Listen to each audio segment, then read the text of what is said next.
Hello students, আমি doctor Sudip Chakraborty. তো WBSSC এসএলএসটির যে এক্সামটা হবে, সেখানে ম্যাথমেটিক্স সাবজেক্টের উপর আমি গিয়ে আজকে একটু ছোট্ট কিছু টিপস দিব যারা নতুন শুরু করছো বা যারা একটু কনফিউজড আছে যে কী করে স্টার্ট করব বা কোন পোর্শনটা আগে করব। তো আশা করি তোমরা মোটামুটি ম্যাথমেটিক্সের যে 2016 সিলেবাসটা সেটাই আশা করি ফলো করছো। সার্ভিস কমিশন বা স্কুল সার্ভিস কমিশন বলছে সিলেবাস চেঞ্জ হবে। যতটুকুই চেঞ্জ হোক, অনার্সের জিনিসপত্রই ঘুরিয়ে ফিরিয়ে থাকবে, হয়তো কিছুটা কমতে পারে, আমার যেটা মনে হচ্ছে। তবে সিলেবাস কমলেও কোশ্চিন ওই মানে সিলেবাস এমন একটা জিনিস যেখানে হয়তো একটা ওয়ার্ড লেখা থাকলেও তার সেই এরিয়াটা কভার করে যায় এবং সেই সমস্ত জিনিসপত্র বা তার আশেপাশের সমস্ত জায়গা থেকেই কোশ্চিন আসতে পারে।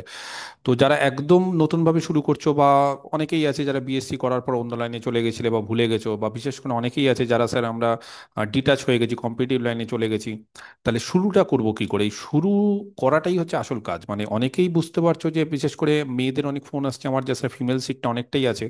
তো সেই ক্ষেত্রে মেয়েদের একটা আলাদাই তাগিদ দেখছি যে না স্যার, আমরা অন্যান্য ডিপার্টমেন্টে ইভেন কিছুজন আছে যারা অন্যান্য ডিপার্টমেন্টে জবও করছিল, হয়তো স্যালারি কম বা কিছু, তো সেই সমস্ত স্টুডেন্টরাও আমাকে ফোন করছে, না স্যার আমাদের সময় আছে, আমরা তার একটা সুযোগ দিই বা আমরা একটা পরীক্ষাতে বসি। বা অনেকে আছে যারা পিএইচডির অথবা পিএইচডি কমপ্লিট হয়ে গেছে, তারাও অনেকে আমার ব্যাচে যুক্ত হয়েছে, তারাও আমাকে বলেছে স্যার পিএইচডি তো কমপ্লিট হয়ে গেছে, কিন্তু স্যার পিএইচডি তো বুঝতেই পারছেন যে একটা স্ট্রিম ওয়াইজ, যে আমরা আজকে হয়তো আমি ডিফারেন্সিয়াল জিওমেট্রির উপর, বা হয়তো পিডি পার্শিয়াল ডিফারেন্সিয়াল ইকুয়েশনের উপর, বা হয়তো আমরা ওআর অপারেশন রিসার্চের উপর, বা হয়তো ম্যাথমেটিক্যাল বায়োলজির উপর আমরা পিএইচডি করছি। তো যে যেই পোর্শনেই পিএইচডি করছে বা করেছে, সেটা একটা বিষয় ভিত্তিক হয় এবং একটা নির্দিষ্ট দিকে তারা পড়াশোনা করে, তার ফলে সমস্ত বিএসসি সিলেবাসটা আবার পুনরায় কভার করাটা একটু ডিফিকাল্ট হয়ে যায়। তবে যদি পড়াশোনা করো এবং ঠিকঠাকভাবে যদি স্ট্র্যাটেজিক্যালভাবে যদি এগো, তাহলে কিন্তু করা যায়, সম্ভবই সব।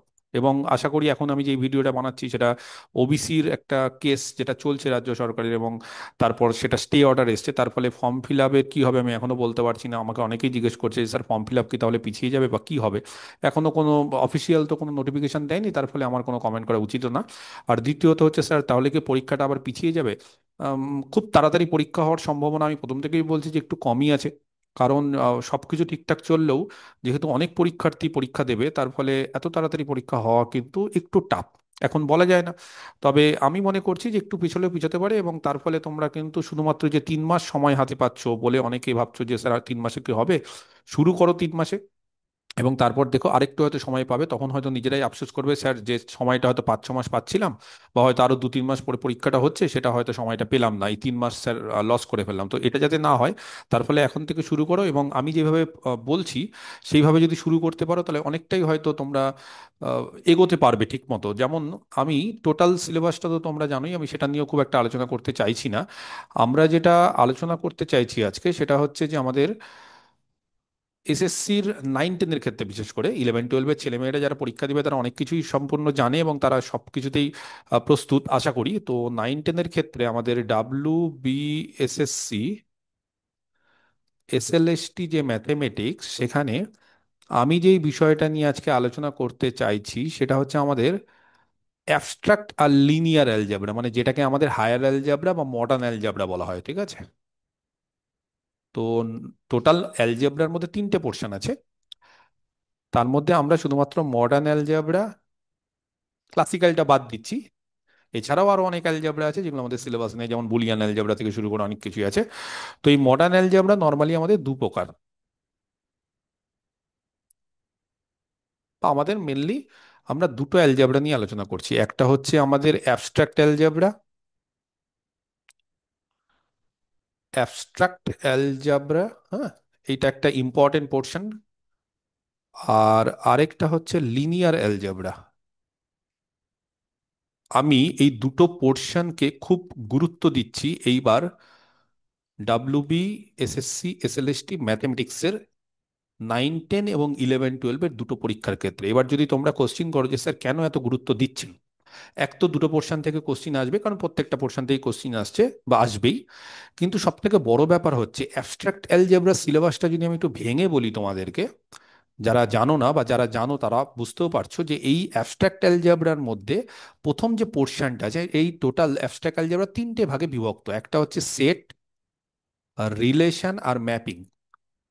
এই যে পোর্শনটা যেটা সেট রিলেশন ম্যাপিং, সেই সেট রিলেশন ম্যাপিং হচ্ছে সব থেকে বেসিক জিনিস, এবং এই সেট রিলেশন ম্যাপিং না করলে আমরা কিন্তু কোনো পোর্শনই, মানে সে লিনিয়ার অ্যালজাবরা হোক, সে রিয়াল অ্যানালিসিস হোক, আমরা কিন্তু কোনো পোর্শনই ঠিকমতো বুঝতে পারবো না বা আমরা এগোতে পারবো না। তার ফলে আমি সবাইকে বলবো, যারা নতুন শুরু করছো, যারা এখনো শুরু করনি, বা যারা হয়তো অন্যান্য পোর্শন, যেমন গতকাল আমার দু একজন ছাত্রছাত্রী ফোন করে বললো, স্যার ডিফারেন্সিয়াল ইকুয়েশনটা শুরু করলাম কিন্তু স্যার এত ক্যালকুলেটিভ না, ভালো লাগছে না। তো আমি ব্যাপারটা বুঝতে পারলাম, রিয়ালাইজ করতে পারলাম সত্যি যে ডিফারেন্সিয়াল ইকুয়েশনে ক্যালকুলেশন আছে, এবং সেই ইন্টিগ্রেশনগুলো অনেকে এখন পেরে উঠছে না, কারণ এত বছর হয়ে গেছে অনেকের পড়াশোনা ছেড়ে দেওয়া বা ডিটাচ হওয়া। তার ফলে সেই ইন্টিগ্রেশনের ফর্মুলাগুলো হয়তো ছোট ছোট ফর্মুলা তো আর আসে না, যে সাইন এক্স এর ইন্টিগ্রেশন, কস এক্স এর integration, E to the power x আসে না। ধরো এই ধরনের ফর্মুলাগুলো অনেকের এখন মনে রাখতে পারছে না, root over a square minus x square, এই যে ফর্মুলাগুলো, বা root over a square plus x square, তো এই ধরনের ফর্মুলাগুলো ভুলে যাওয়াটা স্বাভাবিক। তার ফলে ডিফারেন্সিয়াল ইকুয়েশন করতে করতে আটকে যাচ্ছে, তার ফলে ইন্টারেস্টটা লস হয়ে যাচ্ছে এবং বলছে স্যার আর পরীক্ষা দেবো না। তো দেখো, মানে যখন তোমরা ভেবেছো যে না স্যার পরীক্ষা দেবো ভালোভাবে, তাহলে একটু স্ট্র্যাটেজি আমাদের সাজিয়ে নিতে হবে। কিরকম স্ট্র্যাটেজি আমি বলে দিই। আমরা শুরু করবো সবসময় অ্যাবস্ট্রাক্ট অ্যালজেব্রা থেকে। যারা মানে আমার সাথে যারা চলতে চাইছো, বা আমি যেভাবে বলছি সেটা যদি মেনে চলো, দেখবে অনেকটা লাভ হচ্ছে। কারণ দেখো, মানে খুব ভালো ছেলে মেয়েদের বেশি কিছু বলতে হয় না, কিন্তু সমস্যা হচ্ছে যারা একটু পিছিয়ে আছে তাদেরকে একটু মোটিভেশন দিতে হয়। তার ফলে আমার এই ভিডিওটা একটু মোটিভেশন দেওয়ার জন্য, যে তোমরা শুরু করো। এবং দেখো, পরীক্ষা যদি না দাও, আজকে অনেকেই মানে অনেক জায়গাতে অনেকেই এর আগেও দেখবে বলে এসেছে যে ফ্রেশার্সরা পরীক্ষা দিতে পারবে না। ইভেন আমি যখন ইউটিউবে বিভিন্ন ভিডিও দিয়েছি যে না, ফ্রেশার্সরা পরীক্ষা দিতে পারবে, আমার ব্যক্তিগত মতবাদ বা মনে হচ্ছে যে যেহেতু সুপ্রিম কোর্ট কোনো কিছু বলেনি, তো অনেক লোকজনই আছে যারা এর বিরুদ্ধে মন্তব্য করেছেন যে আপনি কিছুই জানেন না, বা আপনার যেটা মনে হচ্ছে সেটা ভুল, বা আপনি হয়তো নিজে ব্যাচ খুলেছেন, সেই ব্যাচে স্টুডেন্ট পাওয়ার জন্য। বিশ্বাস করে, স্টুডেন্ট পাওয়ার জন্য আমি কিছু করিনি, কারণ স্টুডেন্ট এমনি আমার আসে, অমনিও আসে। তো এটার জন্য কোনোদিন মানে ওই আগ বাড়িয়ে যে আমি মিথ্যে কথা বলবো সেটা না, আমার যেটা মনে হয়েছে সেটা। এবং আশা করি বুঝতেই পারছে, ফ্রেশার্সরা বুঝতে পারছে। এবার যেই সমস্ত লোকেরা এই কথাটা বলতো যে ফ্রেশার্সরা বুঝতে পারবে না, তারা আবার এখন নতুন কথা বলছে, মানে তাদের মধ্যে সবসময় নেগেটিভিটি থাকে, এবং তারা নতুন কথা কি বলছে যে স্যার ফ্রেশার্সরা বুঝতে পারবে, কিন্তু এখন 2016-র ক্যান্ডিডেটই সবাই চাকরি পাবে। একদমই না, গেজেট অনুসারে একদমই সেটা বলেনি। 2016-র ক্যান্ডিডেট একদমই চাকরি পাবে না। 60-এ পরীক্ষা। 2016-র ক্যান্ডিডেটরা 60-এ যদি 30-40 পায়, সবাই তো সব বেশি পাবে না, অনেকেই পড়াশোনার সঙ্গে নেই। অনেকেই আছে যারা সত্যি, তাদের ক্ষেত্রে খুব অন্যায় হচ্ছে। অন্যায় হয়েছে, এটা তো মানতে হবে আমাদের, যে 10 বছর ধরে তারা পড়াশোনা করেনি, তাদের মানে অনেকের ফ্যামিলি হয়ে গেছে, অনেকের বাবা মা বৃদ্ধ হয়ে গেছে, অসুস্থ হয়ে গেছে, কেউ হয়তো কারোর মেয়েদের কথা বলছি, যারা হয়তো অনেকে প্রেগনেন্ট, অনেকে হয়তো যাদের ছোট ছোট বাচ্চা আছে, তারা এখন কি করে পড়াশোনা করবে সেটা দেখতে হবে তো।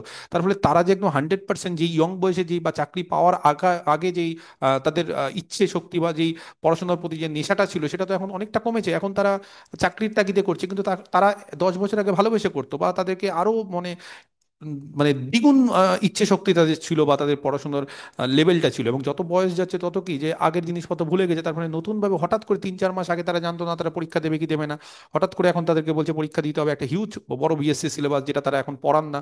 তারা এখন 9, 10, 11, 12 পড়ান। তার ফলে তাদের ক্ষেত্রে সত্যি একটু মানে চাপ। এবং তারাই যে সবসময় বা সবাই যে পাবে সেটা না, সত্যি কথা, তাদের মধ্যে যারা পড়াশোনা করছে বা করবে তারাই হয়তো পাবে। তার ফলে ফ্রেশার্সদেরও একটা বিশাল সুযোগ আছে, এবং অনেকেই এটা নেগেটিভিটি মানে একটা দিচ্ছে ইউটিউব বা অন্যান্য জায়গায়, যে ফ্রেশার্সরা হয়তো পাবে না, ও সব 2016 ক্যান্ডিডেট দিয়ে সবাইকে নিয়ে নেবে না। ওরকম যদি হতো তাহলে তো হয়েই যেত, তাহলে আর পরীক্ষা কেন হতো? তো ওরকম হবে না, প্রত্যেককেই রিটেন দিতে হবে, প্রত্যেককেই ভালো নম্বর পেতে হবে। এবং কিছু লোকজন আছে যাদের কাজই হচ্ছে বিভিন্ন ইউটিউব চ্যানেল, বিভিন্ন ফেসবুকে বিভিন্ন লোকজনকে নেগেটিভ কমেন্ট করা। যেমন কিছুদিন আগে আমার এক ছাত্র আমাকে ফোন করে বললো যে স্যার আমি ভর্তি হবো, ভর্তি নিলাম। এবার গতকাল ফোন করেছে, বলবো স্যার আমি আপনাকে না 4টে 5টে ক্লাস আপনার করেছিলাম, তারপর স্যার ক্লাস করিনি। আমি বললাম কেন? বলছে স্যার আমার কিছু বন্ধু বান্ধব যারা সারাউন্ডিংসে থাকে তারা বলছে কি পরীক্ষা হবে না, তোরা ফেসার স্টাফ দিতে পারবি না। আমি বললাম তাহলে ওদেরকে খোঁজো। বলছে স্যার ওদেরকে আর কি বলবো বলুন, এখন এখন স্যার আমার লস হয়ে গেল 2 মাস। আমার কাছে এপ্রিলে 3-4 তারিখে ভর্তি হয়েছিল, এখন জুনের 17 তারিখ, 16-17 তারিখ। সেই সময় এখন 2-3 মাসটা নষ্ট হয়ে গেল, 4টে 5টে ক্লাস করেছে। তার ফলে এই 2 মাস যদি সে পড়তো তাহলে কতটা তার এগিয়ে যেত। তো এই জিনিসগুলো না, নেগেটিভিটি শুনবে না। দেখো, কার কাছে ভর্তি হচ্ছ, কার কাছে পড়াশোনা করছো, নিজে করো, সেটা সম্পূর্ণ তোমার ব্যাপার। লোকের কথা শুনে কিছু করবে না, তোমার ব্যক্তিত্ব তোমার নিজের উপর।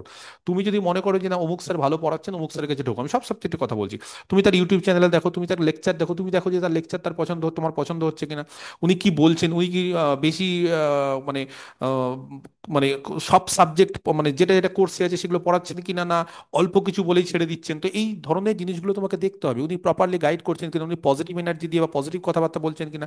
এখন তো আমাদের মতো আর অফলাইনের ব্যাপার নেই, এখন অনলাইনে প্রচুর টিচার আছে। তার ফলে অনলাইনে তুমি যে কোনো একটা সার্চ মারো না, তুমি ধরো লাইফ সায়েন্স নিয়ে পড়াশোনা করো, তুমি লাইফ সায়েন্স নিয়ে সার্চ মারো। আমি ম্যাথামেটিক্সের টিচার, আমার এখন লাইফ সায়েন্স, বাংলা, ইংলিশ অনেক জায়গা থেকে ফোন আছে, স্যার বাংলা পড়বো আপনার কাছে। আমি বললাম, আমি তো বাংলা শিক্ষক না, আমি ম্যাথামেটিক্স পড়াই। তো এরকম হয়, তো তার ফলে একটা বাংলা নিয়ে সার্চ করে দেখো 10-12টা টিচার চলে আসবে। তার মধ্যে দেখো না কে ভালো পড়াচ্ছে, কার কমেন্ট ভালো, কার কোর্স ভালো আছে। তো সেইভাবে তোমরা শুরু করো। তো ম্যাথমেটিক্সের ক্ষেত্রেও তোমাদেরকে যেটা আমার মনে হয় যে একদম স্টার্টিং এ যেটা করতে হবে সেটা হচ্ছে সেট রিলেশন ম্যাপিং। এই সেট রিলেশন ম্যাপিং থেকে কিন্তু কোশ্চিন আসে। সেট রিলেশন ম্যাপিংটা যদি ঠিকঠাক পড়তে পারো, বিশ্বাস করো, তাহলে linear algebra, classical algebra, Real analysis, এই চারটে পোর্শনে অনেকটা এগিয়ে যাবে। এবং এটাকে ভালো করে পড়তে হবে। সেট রিলেশন ম্যাপিং খুব ভালো করে পড়তে হবে। এই সেট রিলেশন ম্যাপিংটা তৈরি করে নাও। তারপর শুরু হবে গ্রুপ থিওরি। এবং গ্রুপ থিওরিতে 9, 10, 11, 12-এ কিন্তু কোশ্চিন খুব সোজা আসে। যেই সমস্ত স্টুডেন্ট অ্যাপ্লাইডে ভালো, তাদের পিওর নিয়ে একটা ভীতি, তাদেরকে সবসময় বলবো যে তোমরা গ্রুপ থিওরিটা শুরু করো। এবং গ্রুপ থিওরি খুব সহজ জিনিস। আমার স্টুডেন্টরা যারা যারা আমার কাছে পড়ছে তারা অনেকেই বলছে, হ্যাঁ স্যার গ্রুপ থিওরি এতদিন ধরে পড়িনি, কিন্তু আপনি বোঝানোর পর এখন খুব ইজি লাগছে। আমার অলরেডি 9-10টা ক্লাস তো নেওয়া হয়ে গেছে, 4-5টা ক্লাস হচ্ছে, সেট রিলেশন ম্যাপিং এর উপর আমি 5টা ক্লাস নিয়েছি। আর তারপর গ্রুপ থিওরির উপর এখনো চলছে, কারণ আমি খুব বেসিক থেকে ক্লাস নিই। তারপরে যদি বেসিকটা না বোঝাতে পারি, শুধু প্র্যাকটিস করিয়ে ওই 10টা অঙ্ক করিয়ে কিন্তু লাভ হয় না। কারণ 10টার জায়গায় যদি 11 নম্বর অঙ্ক আছে, তাহলে আমার ছাত্রছাত্রীরা পারবে না। তার ফলে খুব বেসিক জায়গা থেকে কনসেপ্টটা ক্লিয়ার করতে হয়, তারপর আমরা প্র্যাকটিস করব। তো এইভাবে তোমরা কি করবে, set relation mapping, set relation mapping পর গ্রুপ থিওরি আসো। গ্রুপ থিওরির পর যেটা তোমাদের আরেকটা পোর্শন আছে যেখান থেকে কোশ্চেন একটু কম আসে, কিন্তু ওটাও গ্রুপ থিওরি করলে ওটাও হয়ে যাবে, সেটা হচ্ছে রিং অ্যান্ড ফিল্ড। খুব সহজ জিনিস, এই তিনটে পোর্শন করতে সত্যি বলছি বেশি সময় লাগবে না। যদি ঠিকঠাক ভাবে পড়ো, এই তিনটে পোর্শন খুব ভালোভাবে তৈরি করতে 20-25 দিনের মধ্যে হয়ে যাবে। তার আগেও হয়ে যায়। একদম যদি প্রথম থেকে শুরু করো, আমি বলছি প্রথম থেকে শুরু করো, 20-25 দিন, তারপর 7-8 দিন পর আবার একটু প্র্যাকটিস করবে। আর এইটা করার পর তারপরে আমরা প্র্যাকটিস শুরু করব। মানে প্র্যাকটিস করবে তোমরা, আমি তো শুরু করবো, আমার ব্যাচের ক্ষেত্রে সেটা আলাদা ব্যাপার, তোমরা প্র্যাকটিস করো। যে কোনো বই নিয়ে নাও, অনেক বই আছে মার্কেটে, যে কোনো একটা প্র্যাকটিস বই নিয়ে নাও। আর যদি বলো স্যার অ্যাবস্ট্রাক্ট অ্যালজেব্রার একটা ভালো থিওরি বই বলুন, তাহলে অ্যাবস্ট্রাক্ট অ্যালজেব্রার একটা ভালো থিওরি বই হচ্ছে এসকে মাপা, সব থেকে বেস্ট। বা আমি সাজেস্ট করবো, যে যেই ইউনিভার্সিটিতে পড়েছো বা যে যেই প্রাইভেট স্যারের কাছে পড়েছো বা কলেজে পড়েছো, ওখান থেকে যেই বইটা সাজেস্ট করেছে সেটা পড়তে পারো।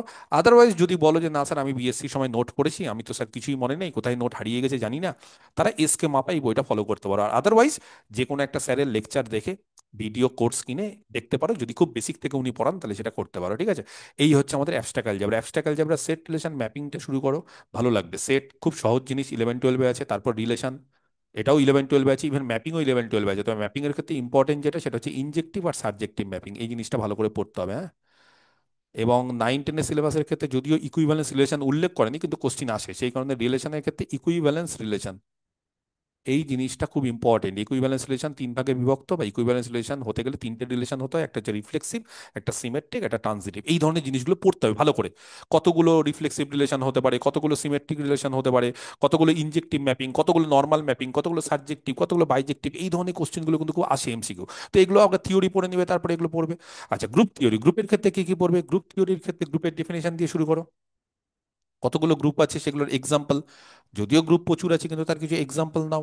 এক্সাম্পল নেওয়ার পর তোমাদের সিলেবাসে বেশি কিছু নেই 9-10-এ, তোমাদের অর্ডার অফ এ গ্রুপ, গ্রুপের অর্ডার, এলিমেন্টের অর্ডার, তারপরে সাব গ্রুপ, এই অবধি তোমাদের সিলেবাসে আছে। তবে আমি বলবো সাব গ্রুপ মানে অনেক কিছু, তো তার মধ্যে সাইক্লিক সাব গ্রুপও হতে পারে, তার মধ্যে সেন্টার অফ গ্রুপ হতে পারে, তার মধ্যে সাইক্লিক গ্রুপ হতে পারে। তো সাইক্লিক গ্রুপ অবধি তোমরা পড়ে নাও। এবং তোমরা যদি পারো আরেকটু, তাহলে নর্মাল সাব গ্রুপটাও পড়ো। হ্যাঁ, নর্মাল সাবগ্রুপ, কারণ সাবগ্রুপ মানে তো নর্মাল সাবগ্রুপও তার মধ্যে থাকতে পারে। সিলেবাস শুধু সাবগ্রুপ লেখা মানে অনেক কিছু। তবে হোমোমরফিজম, আইসোমরফিজম তোমাদের সিলেবাসে উল্লেখ নেই, 9-10 ক্ষেত্রে পড়ার দরকার নেই। তবে 11-12-এও বলবো হোমোমরফিজম, আইসোমরফিজম সেই পোর্শনটা ভালো করে পড়ো। যদিও হোমোমরফিজম আর আইসোমরফিজম টোটালি ম্যাপিং এর উপর বেস করে, তার ফলে 9-10-এর ছেলেমেয়েরাও পড়তে পারো। কারণ লিনিয়ার অ্যালজেব্রার ক্ষেত্রে আবার লিনিয়ার ট্রান্সফরমেশন একটা জিনিস আছে, যদিও ওটা 9-10 নেই, 11-12-এই আছে। যাই হোক, তোমাদের হোমোমরফিজম, আইসোমরফিজম না করলেও 9-10-এ চলবে। এবার দেখো কোশ্চিন অনেক সময় অনেক কিছু হতে পারে। মাদ্রাসাতে 9-10-এর কোশ্চিন 11-12 থেকে সহজ এসেছিল, কঠিন এসেছিল। তো এটা হতেই পারে। আর রিং ফিল্ডের ক্ষেত্রে বেসিক খুব, রিং এর ডেফিনেশন, সাব রিং, ফিল্ডের ডেফিনেশন, সাব ফিল্ড, রিং এর ইউনিটি টিউনিটি, এই সমস্ত কিছু জিনিস আছে, এগুলো করতে পারো। কে রিং হচ্ছে, কে ফিল্ড হচ্ছে, এই ধরনের কোশ্চিন খুব আসে, বিশেষ করে মাদ্রাসাতে এরকম এসেছে। ম্যাট্রিক্সের একটা সেট দিয়ে দিয়েছে, সেটা রিং হচ্ছে কিনা, সেটা ফিল্ড হচ্ছে কিনা, সেটা গ্রুপ হচ্ছে কিনা, সেটা দেখো। তো এই থিওরিগুলো করতে বেশি সময় লাগবে না, বিশ্বাস করো, খুব তাড়াতাড়ি খুব ইজিলি হয়ে যাবে। এবং এটা থেকে শুরু করো, ভালো লাগবে। আমি বলছি অ্যাবস্ট্রাক্ট অ্যালজেব্রা থেকে শুরু করো। আর কেন বলছি অ্যাবস্ট্রাক্ট অ্যালজেব্রা থেকে শুরু করো তার কারণ জানো? কারণ অ্যাবস্ট্রাক্ট অ্যালজেব্রা যখন তুমি ফিল্ডটা পড়ে নেবে না, এই ফিল্ড পড়ার পর লিনিয়ার অ্যালজেব্রাতে ম্যাট্রিক্স ডিটারমিনেন্ট, এটা খুব সহজ, এটা সবাই জানে, এইটা নিয়ে কোনো সমস্যা নেই। কিন্তু লিনিয়ার অ্যালজেব্রাতে এর পরে যেখান থেকে খুব সহজ সহজ কোশ্চিন আছে, সেটা হচ্ছে ভেক্টর স্পেস। এবং ভেক্টর স্পেস পড়তে গেলে আমাদের ফিল্ড জানতে হয়, কারণ ভেক্টর স্পেসটা সবসময় ওভার এ ফিল্ড হয়। এটা আশা করি যারা পড়াশোনার মধ্যে আছে তারা জানো, আর যারা জানো না তারা এটা পড়ে নিতে হবে। তাহলে এই যে ভেক্টর স্পেস, এই ভেক্টর স্পেস যখনই পড়ে নেবে না, সেই ভেক্টর স্পেস পড়ার পর ভেক্টর স্পেসের ডাইমেনশন আর বেসিস এই জিনিসটা ভালো করে পড়বে। আর লিনিয়ারলি ইন্ডিপেন্ডেন্ট ভেক্টর আর লিনিয়ারলি ডিপেন্ডেন্ট ভেক্টর, আমি যে জিনিসগুলো বলে দিচ্ছি সেগুলো ভালো করে মার্ক করে নাও। লিনিয়ারলি ইন্ডিপেন্ডেন্ট, লিনিয়ারলি ডিপেন্ডেন্ট, এই জিনিসটা খুব মানে ইম্পর্টেন্ট। কে লিনিয়ারলি ইন্ডিপেন্ডেন্ট, বা কিছু ভেক্টর দিয়ে দিল, সেখান থেকে বললো কার মান কি হলে লিনিয়ারলি ইন্ডিপেন্ডেন্ট, লিনিয়ারলি ডিপেন্ডেন্ট, এটা কিন্তু খুব ইম্পর্টেন্ট একটা পোর্শন। আর কি ইন্ডিপেন্ডেন্ট, আর কি পোর্শন ইম্পর্টেন্ট, আর এটা হচ্ছে বেসিস আর ডাইমেনশন। মানে বেসিস এবং ডাইমেনশন, সেটা ভেক্টর স্পেসেরও হতে পারে, সেটা সাবস্পেসেরও হতে পারে, খুব ইম্পর্টেন্ট। ডাইমেনশন বের করতে দেয়ই, মানে পরীক্ষাতে একটা কোশ্চিন আসেই মেনলি। তো এই জায়গাগুলো পড়ো।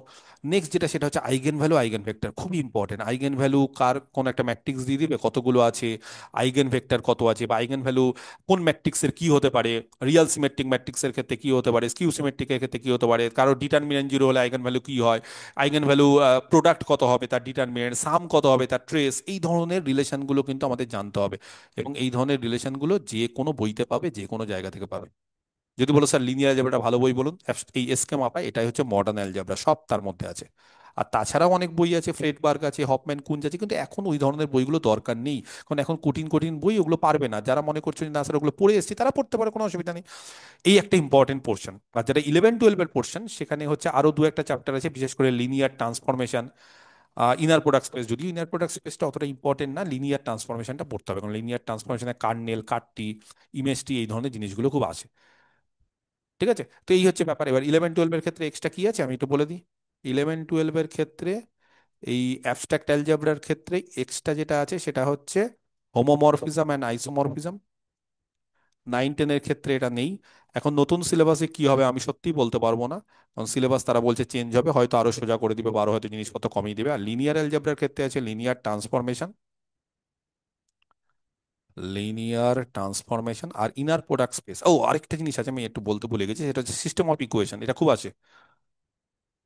সিস্টেম অফ ইকুয়েশন মানে অনেকগুলো ইকুয়েশন থাকবে, বলবে যে তার সলিউশন কি আছে, সলিউশন একটা, না সলিউশন নেই, না সলিউশন একাধিক, ইনফাইনাইট, এইটা তিন ধরনের কেস হয়। তার মধ্যে সিস্টেম আবার দুপাকে বিভক্ত, হোমোজিনিয়াস যাদের ডান দিকে জিরো হয়, নন হোমোজিনিয়াস যাদের নন জিরো হয়। তো এই ধরনের জিনিসপত্রগুলো পড়লেই বুঝতে পারবে। তাহলে এর সলিউশন বলছে ইউনিক হতে পারে সলিউশন, হ্যাঁ, unique solution, no solution, solution নেই, এগুলো সব বের করতে দেয় কোন কন্ডিশনের উপর কি হয়। তো এগুলো বের করার জন্য তার র্যাঙ্ক বের করতে হয়। র্যাঙ্ক মানে ম্যাট্রিক্সের চ্যাপ্টারের র্যাঙ্ক। এই ম্যাট্রিক্সটা চ্যাপ্টারটা ভালো করে পড়তে হবে, তাহলে সেই ম্যাট্রিক্সের র্যাঙ্ক থেকে কোশ্চিন দেয়। সেখানে বিভিন্ন ধরনের অপারেশন আছে, তিনখানা অপারেশন, সেটাকে বলে এলিমেন্টারি অপারেশন, সেগুলো জানতে হয়। ডিটারমিনেন্টের খুব ভালো ভালো কিছু কোশ্চিন দেয়, যে ডিটারমিনেন্ট কত উইদাউট এক্সপ্যান্ডিং, এই ধরনের জিনিসগুলো পড়তে শুরু করো। এবং বিশ্বাস করো, এই ধরনের জিনিসগুলো যদি পড়তে শুরু করো, বেশি সময় লাগবে না। এই দুটো পোর্শন আমি তোমাদের বলছি 30 থেকে 35 দিনের মধ্যে তোলা যায়, ভালোভাবে তোলা যায়। আর 11-12 ক্ষেত্রে এক্সট্রা যেটা আছে সেটা হচ্ছে লিনিয়ার ট্রান্সফরমেশন আর ইনার প্রোডাক্ট স্পেস। যদিও ইনার প্রোডাক্ট স্পেস থেকে বেশি কোশ্চিন আসে না, তবে এই জিনিসটা খুব সহজ। ইনার প্রোডাক্ট একই ব্যাপার, ওই কিভাবে গুণটুন হয় দেখতে হবে, তাহলেই হয়ে যাবে। ঠিক আছে। আর অর্থোগোনাল ম্যাট্রিক বা অর্থোগোনাল ভেক্টর, অর্থ নর্মাল বা গ্রাম স্মিথ প্রসেস, যদিও প্রসেসটা জেনে লাভ নেই, কারণ গ্রাম স্মিথ প্রসেস তো অত বড় প্রসেস আসবে না। কিন্তু অর্থোগোনাল কাকে বলে, দুটো ভেক্টরের গুণ করলে 90 ডিগ্রি, বা দুগুণ করলে জিরো হয় কিনা, অর্থ নর্মাল হলে তার নর্মটা ওয়ান হয় কিনা, এই ধরনের কিছু জিনিসপত্র একটু শিখে নিতে হবে। এই হচ্ছে হায়ার অ্যালজেব্রা বা মডার্ন অ্যালজেব্রা, দুটো পোর্শন। এই দুটো পোর্শন দিয়ে শুরু করো, অ্যাবস্ট্রাক্ট তারপরে লিনিয়ার, তাহলে দেখবে অনেকটা মনে হবে যে এগিয়ে গেছো। তারপর আরো একটা পোর্শন আছে ক্লাসিক্যাল অ্যালজেব্রা, আমরা নেক্সট একটা ভিডিও আনবো, সেখানে ক্লাসিক্যাল অ্যালজেব্রা কি কি সিলেবাস আছে আর কিভাবে তোমরা অ্যাপ্রোচ করবে ক্লাসিক্যাল অ্যালজেব্রা সেটা বলে দেবো। তাহলে এই যে একটা ছোট্ট ভিডিও যে তোমাদের জন্য বানালাম, আশা করি তোমাদের অনেকটা এটা হেল্প করবে। ওকে। এবং সব থেকে বড় ব্যাপার হচ্ছে যে আমার, আমি যদিও আমার কোর্সের কথা এখানে বলতে চাইছি না, কিন্তু আমি কিভাবে পড়াই আমি একটু দেখিয়ে দিই। হ্যাঁ, আমার পড়ানোর জিনিসপত্র, মানে আমি যে শুরু করি, অনেক ছাত্রছাত্রীদের এটাতে উপকারও হবে। সেটা হচ্ছে যে আমার একদম, আমি যদি আমার অ্যাপে চলে যাই, যারা আমার ব্যাচের সঙ্গে যুক্ত, আমি এখন ওদের অ্যাবস্ট্রাক্ট অ্যালজেব্রাই করাচ্ছি, একদম কারেন্ট ব্যাচ, ব্যাচ এইটাই আমি ওটাই দেখাচ্ছি। তো অ্যাবস্ট্রাক্ট অ্যালজেব্রার ক্ষেত্রে দেখো মানে জিনিসটা কিভাবে আছে বা কিভাবে করতে হয় আমি একটু বলে দিই, আমি একটা উদাহরণ দিই। সেটা হচ্ছে যে এই যে ডাব্লিউবিএসএসসি ম্যাথ, হ্যাঁ, আমরা অ্যাবস্ট্রাক্ট অ্যালজেব্রা এখন করছি। তো অ্যাবস্ট্রাক্ট অ্যালজেব্রার ক্ষেত্রে দেখো এই যে সুন্দরভাবে আমি কিন্তু সবকিছু সিস্টেমেটিক, সিস্টেম ছাড়া চলা যাবে না, কারণ না হলে তুমি ঘেটে যাবে। তো আমরা সেট রিলেশন ম্যাপিং শুরু করেছি। 5টা ভিডিও আছে, 5টা ভিডিওর মধ্যে খুব বেসিক সেট দিয়ে, তারপরে আমরা সেটের পর রিলেশনে চলে গেছি, রিলেশনের পর ম্যাপিংয়ে গেছি, তারপর কিছু এমসিকিউ আছে। 5টা লেকচার মানে 10 ঘন্টা, দুই দুই করে সব ঘন্টা। এই 10 ঘন্টার মধ্যে যদি ঠিকঠাকভাবে পড়তে পারো তাহলে গোটা সেট রিলেশন ম্যাপিং তৈরি হয়ে যাবে। এবং তোমরা নিজেরাও বই থেকে পড়ো। একটা গুছিয়ে থাকলে কি সুবিধা হয় যে না স্যার এখন নিজের মতো করে বই থেকে পড়বো, প্রচুর সময় লাগবে, সময় খুব কম, তারপরে কেউ একজন গাইড করে দেবে, পুরো সুবিধা হয়। সেই জন্য আমার স্টুডেন্টরা যারা আমার কাছে ভর্তি হয়েছে তাদেরকে আমি সুন্দরভাবে গাইড করে দিই এবং 5টা লেকচারের মধ্যে দিয়ে ওদের যা পড়িয়ে দিয়েছি বলেছে স্যার যথেষ্ট। তারপর যদি বলো স্যার তার ছাড়া কি এক্সট্রা হবে না, দেখো এখানে এমসিকিউ প্র্যাকটিস করি, যেটা মানে অন্য একটা ব্যাচ যেখানে আমার সমস্ত স্টুডেন্ট এখন আছে। সেখানে প্র্যাকটিসে আমরা বিভিন্ন ধরনের অ্যাবস্ট্রাক্ট অ্যালজেব্রা থেকে প্র্যাকটিস করছি। যখন এই প্র্যাকটিসটা হয়ে গেল, এবার আমরা গ্রুপ থিওরিতে ঢুকলাম। গ্রুপ থিওরিতে অলরেডি আমরা 6, 7, 8, 9 চারটে ক্লাস চলছে। সেখানে আমরা গ্রুপ থিওরি থেকে আমরা গ্রুপের ডেফিনেশন, গ্রুপের example, sub group, even permutation group আমরা এর আগের দিন করিয়েছি, সেটাও একটা ইম্পর্টেন্ট পোর্শন গ্রুপের ক্ষেত্রে। তো এই ধরনের জিনিসপত্র করিয়েছি। এখন আমরা গ্রুপের আরো কিছু লেকচার নেবো, cyclic group, normal subgroup, homomorphism, isomorphism, বাস তাহলে গ্রুপ থিওরি শেষ। তারপর আমরা রিং থিওরি শুরু করবো, তারপরে একদম সিস্টেমেটিক্যালি। এবং এই প্রত্যেকটা লেকচারের এখানে সব ভিডিও, সব পিডিএফ। এই যে লেকচার 1, লেকচার 2, যে 9 অবধি হয়েছে, 9 অবধি সব পিডিএফ, একদম যে কোনো সময় ডাউনলোড করে প্রিন্ট আউট করতে পারবে। এখন তুমি পিডিএফ যদি তোমার কাছে না থাকে, তোমার কাছে যদি স্টাডি মেটেরিয়াল না থাকে, তাহলে তুমি শুধুমাত্র ভিডিও দেখলে হবে না। আমরা আমাদের পড়ানোর সিস্টেম বা আমরা কিভাবে পড়ি জানো, যে কোনো একটা জিনিস পড়লাম তো আর বই থেকে দাগাই। তো আমরা বাঙালিরা দাগাতে খুব ভালোবাসি। অনেকে হয়তো বই নষ্ট হয়ে যাবে বলে দাগায় না, আমি পার্সোনালি খুব দাগিয়ে দাগিয়ে পড়ি, কারণ ভালো লাগে, মনে থাকে। কোনো একটা জায়গায় লাল কালি দিলাম, কোনো একটা জায়গায় হাইলাইটার দিলাম, তারপরে ওই জিনিসটা আরেকবার পড়বো। এবং প্র্যাকটিস, এই যে প্র্যাকটিস করেছি সেই প্র্যাকটিসের সব ভিডিও পর পর পর পর করে সব পিডিএফ আছে। তাহলে এটাই তো সিস্টেম হওয়া উচিত, তাই না? এবং এরপরে ধরো যে কেউ বলে স্যার ক্লাসিক্যাল অ্যালজেব্রা বা লিনিয়ার অ্যালজেব্রা কি করবো, তো লিনিয়ার অ্যালজেব্রার ক্ষেত্রে এরকম ভাবে অন্য ব্যাচে দেখাচ্ছি। আমি নতুন ব্যাচে লিনিয়ার অ্যালজেব্রা করাইনি, সরি, আমি অন্য একটা ব্যাচে দেখাচ্ছি লিনিয়ার অ্যালজেব্রা। আমরা যেটা করিয়েছি, আমার তো সমস্ত এইভাবে চলছেই 3-4 বছর ধরে। আমরা এসএসসির অনলাইনে পড়ছি, তারপরে সমস্ত কিছু কমপ্লিট, 350খানা কন্টেন্টে ভিডিও আছে। হ্যাঁ, যদিও এত কিছু পড়তে হয় না, এটা 9, 10, 11, 12 সবকিছু মিলিয়ে আছে। কিছু বিএসসির বেসিক ডিটেলস আছে, যেমন ডিটেলস ফর বিএসসি, যারা খুব গভীর থেকে বুঝতে চায়, খুব কনসেপ্টে বুঝতে চায়, তাদেরকে প্রত্যেকটা বিএসসির ভিডিও, যে রিং থিওরি, টপোলজি, মানে ইভেন আমি টপোলজির ভিডিও দিয়ে দিই, ল্যাপ্লাস ট্রান্সফরমেশন। যদি বলো স্যার এগুলো তো সিলেবাসে নেই, আমার ছাত্রছাত্রী শুধুমাত্র সেট রিলেশন ম্যাপিং বা ওগুলো শুধুমাত্র করবে বা শুধুমাত্র এসএসসির জন্য বসবে, সেটা না। তারা অনেক নেটের জন্য অনেকে বসে, অনেকে ঝাড়খণ্ড, অনেকে ইএমআরএস, সেগুলো জায়গায় অনেক কিছু লাগে, সেভারাল ভেরিয়েবলস, লিনিয়ার, লিনিয়ার একদম 31টা ভিডিও বিএসসির। অত দরকার হয় না এসএসসির ক্ষেত্রে, অত ডিটেলসে দরকার হয় না। তো আমরা দেখবে যে লিনিয়ার অ্যালজেব্রার ক্ষেত্রে এই যে লিনিয়ার অ্যালজেব্রা, সেখানে 14টা প্লাস দুটো, 16টা ভিডিও আছে। 14টা হচ্ছে 9, 10, 11, 12 এর ক্ষেত্রে এক্সট্রা দুটো আছে। তো এইভাবে দেখো একদম বেসিক জায়গা থেকে শুরু করি, 1, 2, 3, এই যে লেকচার 1, লেকচার 2, লেকচার 3 সব কিছু, প্রত্যেকটা পিডিএফ লিনিয়ার অ্যালজেব্রারও প্রত্যেকটা পিডিএফ একদম সব কিছু লেকচার ওয়াইজ আছে, পরে ফুল পিডিএফ আছে সমস্ত কিছু করে। 11, 12-এর যে পোর্শনটা এক্সট্রা, লেকচার 12, লেকচার 13 দিয়ে দেওয়া আছে। লিনিয়ার ট্রান্সফরমেশনের মধ্যে আছে, সেটা করিয়েছিলাম। তো এইভাবে সুন্দরভাবে যদি তুমি করতে পারো, তাহলে বিশ্বাস করো 30 থেকে 35 দিন আমার মনে হয় যথেষ্ট। এর থেকে বেশি সময় আমার মনে হয় না যে লাগার কথা। তো যাই হোক, তোমাদের একটা ছোট্ট ভিডিও বানালাম যে কিভাবে শুরু করবে না করবে। অনেকেই আমাকে বলছিল স্যার একটু ভালো করে মানে প্রত্যেকটা ব্যাপার যদি একটু ভালো করে বলে দিন তাহলে খুব সুবিধা হয়। তো আমি একটু বলে দিলাম। এবার তোমরা পড়াশোনা স্টার্ট করো, এবং এরপরে আমি আরেকটা ভিডিও বানাবো, সেটা হচ্ছে ক্লাসিক্যাল অ্যালজেব্রার উপর কি করে শুরু করবে বা কি কি সিলেবাসে আছে, কোনটা কোনটা পড়লে ভালো হয়, কোনটা কোনটা থেকে কোশ্চিন আসতে পারে, এই সমস্ত জিনিসপত্র নিয়ে। ওকে।